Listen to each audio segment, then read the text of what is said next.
Wow, what a fantastic afternoon of international hockey. The Dutch against England always promises to be a breathtaking match, and my goodness, did they deliver. The Dutch once again leading by 2-0. They looked as if they were going to run away with it.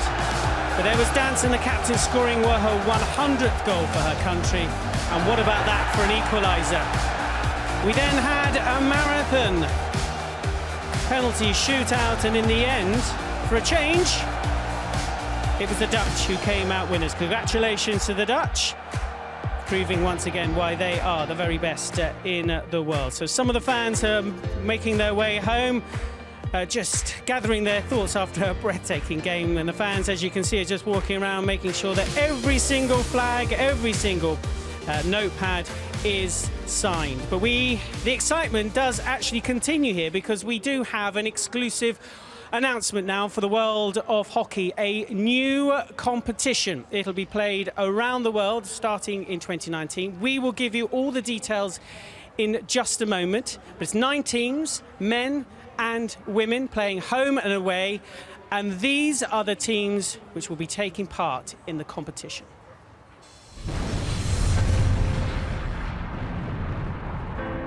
What happens when 18 international hockey teams from 11 countries play in an annual global league, culminating in a winner-takes-the-glory grand final?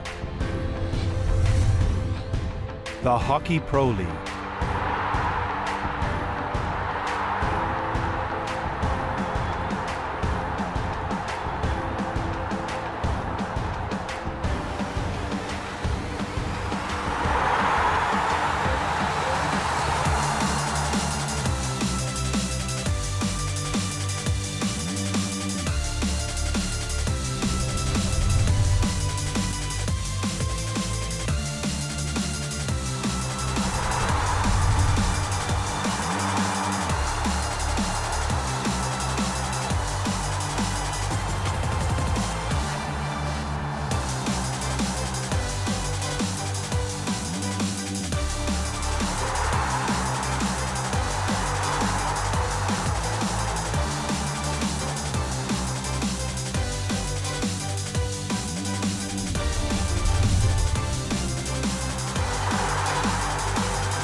The Hockey Pro League.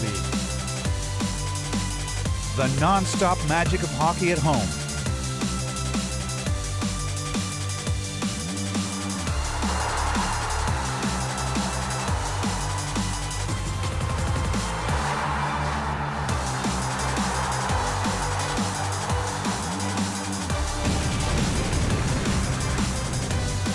Starts 2019.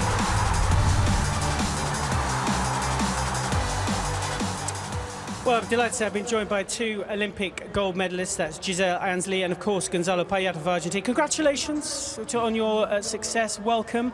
And the man in charge of the game, of FIH here, the CEO, Jason McCracken. Welcome, Jason. You made it from Lausanne in that helicopter trip. We were worried about you, whether you get here on time. Well, we've got big news, and we're certainly going to get through and get here to London, and it's great to be here, Chris. OK, let's get down to the nuts and bolts of this. This is a competition that starts in 2019. Why and why now? Well, hockey needed to make some fundamental changes, and after 3 or 4 years of considering all the options, talking to over 600 different stakeholders, broadcasters, fans, and of course our athletes, we wanted to bring hockey home. We wanted to play hockey in front of packed stands, and we're going to launch today the Hockey Pro League. And how does it work then? So 9 teams, obviously men and women, and home and away. So how does that work? So in effect, it's a one-off match. The team will play their game at home, and then they'll go and play an away match. We're going to follow the sun, so there'll be various tours running around the world, and it'll be run over a 6-month period. So that's 144 games. Chris, that's a 10-fold increase of televised hockey globally. It's a massive game changer for our sport. I saw you smile, Giselle, when they said they're going to follow the sun.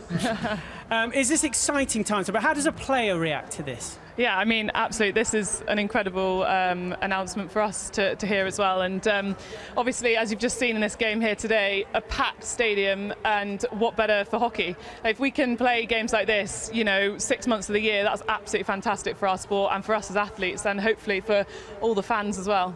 Because a lot of players will say there's a lot of travelling. A man like you, you're used to doing that, aren't you? Yeah, I think it's going to be really interesting, but at the same time, we are going to travel a lot, as you say. For Argentina, for example, we used to do that, but for the rest of the team, maybe it's new, and they have to get used to. But anyways, I think it's great to play with this kind of atmosphere like today and have the full support for everyone to the home games. Yeah, the home games, and there's a special atmosphere at home games. You've been planning this for a long time. I mean, I've attended a few of your forums. The revolution, this is part of it. Look, this is probably the major plank of the hockey revolution, which we launched some 4 years ago, Chris. And it's really bringing, as I say, bringing hockey back home. Look, some fascinating, exciting teams. USA, China. On the men's side, Pakistan. Fancy playing Pakistan, India, all around the world. It's going to be a fantastic event. Yeah, and Pakistan, they'll be playing their home games? Look, of course, Pakistan has some challenges, so they've been innovative, and they have partnered with Glasgow, Scotland. So they will play their home matches in Glasgow. Well, that's fantastic. That's great to keep selling the world. Look, I'm sure that there's tough criteria. It must have made some tough decisions. Look, it was been a very challenging process and extensive, and we were basically oversupplied by national associations that wanted to be part of the Hockey Pro League, and it was a tough decision for the executive board to make this weekend.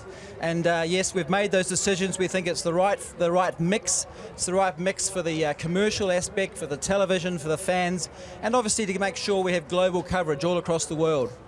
And as for players, I mean, we're used to the World Cup, and we know about the Olympic Games. Now this is something you put into the diary. Yeah, absolutely it is. And hopefully all the fans will put it in their diary as well, because you're going to know that you're going to have these games every single year. And so, like the Six Nations in rugby and, all those kind of things, you can actually put these dates in your diary and you can something to really look forward to, really get excited about. So for us as players, fans, and hockey lovers around the world, this is going to be an amazing thing for us. Can you tell us a little bit about, South America? We are very excited here. Here in the UK, we're very excited about hockey. We are the Olympic champions. You know something about being Olympic champion too. But the reaction of South America to a competition like this? Yeah, I think the South Americans are really passionate about the sport, and we can feel it every time we play over there. And also the girls, every time they have a full stadium, and it's something great for the Argentinian team, but also for the teams who are playing in Argentina. And you can ask them every time they came to Argentina, they really enjoy it, they love, and the fans support 100% the teams. And it's something that we don't have every time we play a tournament, and it's something that we are looking for to do that. Jason, we're in a unique position. We're sitting here, but everybody can hear exactly what we're saying out in the crowd there. They're listening to every word. They're getting their diaries out. How does this work? When does it start? And how can people get involved? Okay, so Chris, obviously this is the announcement going out. It's going to be all across our social media and our websites, of course. But the important thing to remember is January 2019, and this competition will run through to June. There'll be a grand final after that time, and there's going to be some substantial prize money put forward as part of this new league. So exciting stuff for the athletes, I'm sure. Yeah. So so everybody plays, and then the top teams will play in a grand final. Correct. So it's a true league. I mean, it's a true home and away league. There'll be the one-off matches played at home in front of hopefully packed stadiums like this, and I'm sure around the world people are going to get behind this event. And in terms of how people watch it, because that's the greatest thing, is we're going to get these games on television. How do we access this? Look, I think that's the big game changer. As I say, this is a tenfold increase in hockey being televised, and of course using traditional media, but also social media and digital platforms will be available to see hockey, not only for the countries that are participating, but for other countries that are passionate about hockey and they have aspirations to be part of something like this, like the league, the World Cup, and of course the Olympic Games. Okay, we're going to take a little bit of a breather because we've got 3 Olympic gold medalists down there. I think you might know them, Giselle. They're just digesting all this information and getting a little bit of a sense of how the crowd feels. So give us your reaction then, Sarah, Sam, and Krista. I think it's a fantastic opportunity. I mean, in terms of raising the profile of the sport, you're going to have to innovate and think of different ways to get the publicity and keep it over a sustained period of time. It just brings regularity to it. We were just talking about the fact that there's a lot of people who watch hockey, but they're not really sure when the Champions Trophy is happening or where. Now knowing that it's going to happen over a 6-month period of time for 5 consecutive years is absolutely fantastic. I couldn't agree more. You know, I also think, you know, broadcasting and some of the other additional elements of bringing crowds, like Sarah said, but also, you know, people being able to access hockey at the international standard more regularly, to engage with people, to engage with the crowds, and for them to really feel what it's like for us traveling around and enjoying this amazing sport. And over to you, Sam. No, I think it's going to be really interesting because as hockey players, we're just normally used to playing in tournaments over a long period of time. But I think, is it the Olympics and World Cup? They'll be the only tournaments left. So I think it'll ask more questions of squad depth and things like that. So yeah, bring it on. Let's see what it's got. Great. Well, that's our insight, Chris. And back up to you in the studio. Yeah, bring it on, Sam, quick. She's still not retired yet. We still don't know. Let's just have a look at the teams then that are qualified for the Women's Pro League Nations. Remember, it starts in January 2019. Argentina, Australia, China, England, Great Britain, Germany, India, Netherlands, New Zealand and the United States. Giselle, you're already putting all of these in your diary, aren't you? Thinking, that's Absolutely. A good one, that's a good one, that's a good one. Definitely. And as we get to the men's, thank goodness Argentina are there. Otherwise, Gonzalo, that was going to be a bit embarrassing. But yes, Argentina, Australia, Belgium, England, Great Britain, Germany, India, Netherlands, New Zealand, Pakistan playing their home games in Scotland. Gonzalo, do you suddenly now think, oh, I cannot wait for them to come and play us, or I cannot wait to go over and play particular teams? Do you suddenly start sort of playing your fixture list, so to speak? Yeah, I'm just start thinking about who is gonna play against us, but I'm looking forward to playing Netherlands or Belgium. I think they are gonna be interesting games, and like we could see on the December last year playing Belgium on Wednesday night, just raining and full stadium. It was completely really good for us, but it was a rematch game for the Olympics. It was amazing. Absolutely fantastic. Well, Gonzalo, thank you very much. We'll see you in action, of course, next week and this week in the World League semi-finals. We look forward to seeing you. Luca, are you okay? You fit? Yeah, I'm all good. I'm fixed. Had the ops, so I'm fixed. Yeah. Okay, we look forward to seeing you soon out on the pitch. Jessica, thank you very much for joining us. We look forward to seeing more of you over the next couple of weeks. And Thanks, of course, Chris. we cannot wait to see your new competition in action. That's just about it from us here at the Levy Valley Hockey and Tennis Centre. We promised you a cracking match, and my goodness, did England and Netherlands deliver. We had another draw. We had another penalty shootout. But this time, it was the Dutch who went home winners.